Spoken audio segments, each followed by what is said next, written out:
Ketika dilihat Rahel bahwa ia tidak melahirkan anak bagi Yakub, cemburulah ia kepada kakaknya itu, lalu berkata kepada Yakub, "Berikanlah kepadaku anak, kalau tidak, aku akan mati." Maka bangkitlah amarah Yakub terhadap Rahel, dan ia berkata, "Akukah pengganti Allah yang telah menghalangi engkau mengandung?" Kata Rahel, "Ini Bilha, budakku perempuan. Hampirilah dia, supaya ia melahirkan anak di pangkuanku, dan supaya oleh dia aku pun mempunyai keturunan."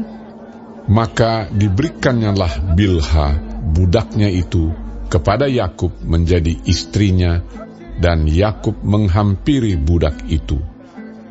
Bilha mengandung, lalu melahirkan seorang anak laki-laki bagi Yakub. Berkatalah Rahel, "Allah telah memberikan keadilan kepadaku, juga telah didengarkannya permohonanku, dan diberikannya kepadaku seorang anak laki-laki." Itulah sebabnya ia menamai anak itu Dan. Mengandung pulalah Bilha, budak perempuan Rahel, lalu melahirkan anak laki-laki yang kedua bagi Yakub. Berkatalah Rahel, "Aku telah sangat hebat bergulat dengan kakakku, dan aku pun menang." Maka ia menamai anak itu Naftali. Ketika dilihat Lea bahwa ia tidak melahirkan lagi, diambilnyalah Zilpa, budaknya perempuan, dan diberikannya kepada Yakub menjadi istrinya. Dan Zilpa, budak perempuan Lea, melahirkan seorang anak laki-laki bagi Yakub. Berkatalah Lea, "Mujur telah datang." Maka ia menamai anak itu Gad. Dan Zilpa, budak perempuan Lea, melahirkan anak laki-laki yang kedua bagi Yakub. Berkatalah Lea, Aku ini berbahagia. Tentulah perempuan-perempuan akan menyebutkan aku berbahagia. Maka ia menamai anak itu Asher.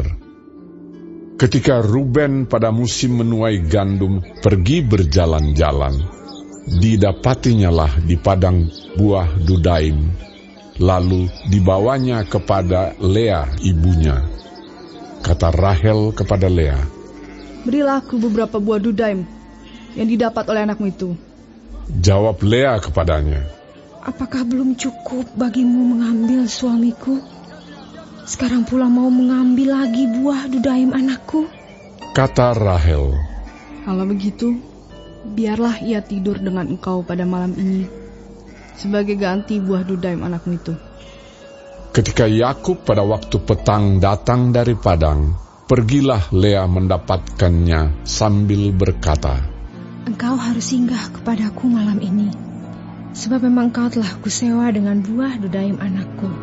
Sebab itu tidurlah Yakub dengan Lea pada malam itu. Lalu Allah mendengarkan permohonan Lea. Lea mengandung dan melahirkan anak laki-laki yang kelima bagi Yakub. Lalu kata Lea, Allah telah memberi upahku, karena aku telah memberi budakku perempuan kepada suamiku.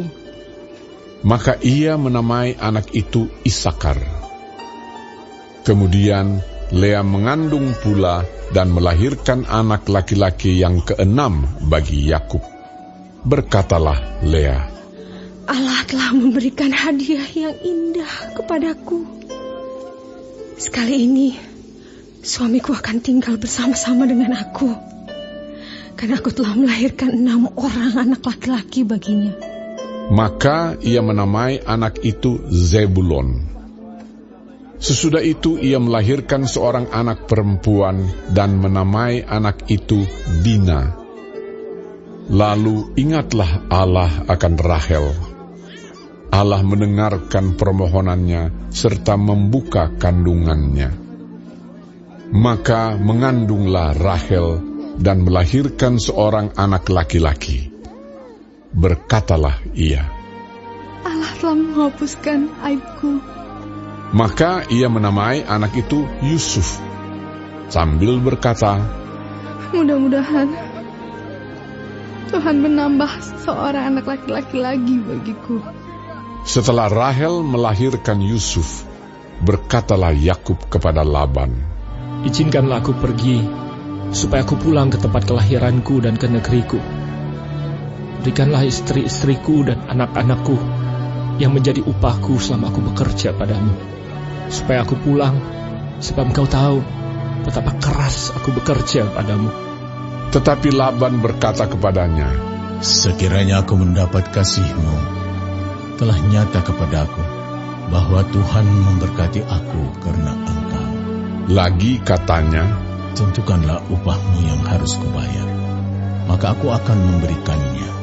sahut Yakub kepadanya, Engkau sendiri tahu bagaimana aku bekerja padamu dan bagaimana keadaan ternakmu dalam penjagaanku.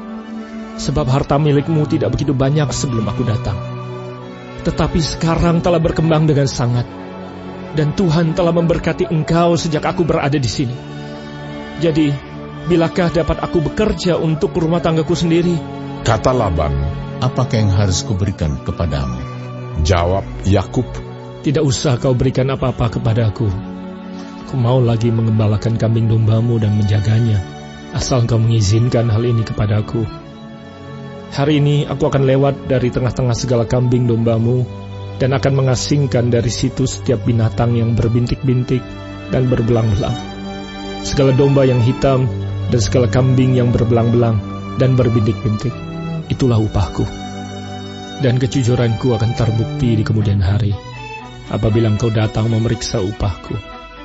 Segala yang tidak berbintik-bintik atau berbelang-belang di antara kambing-kambing, dan yang tidak hitam di antara domba-domba, anggaplah itu tercuri olehku. Kemudian kata Laban, Baik, jadilah seperti perkataanmu itu.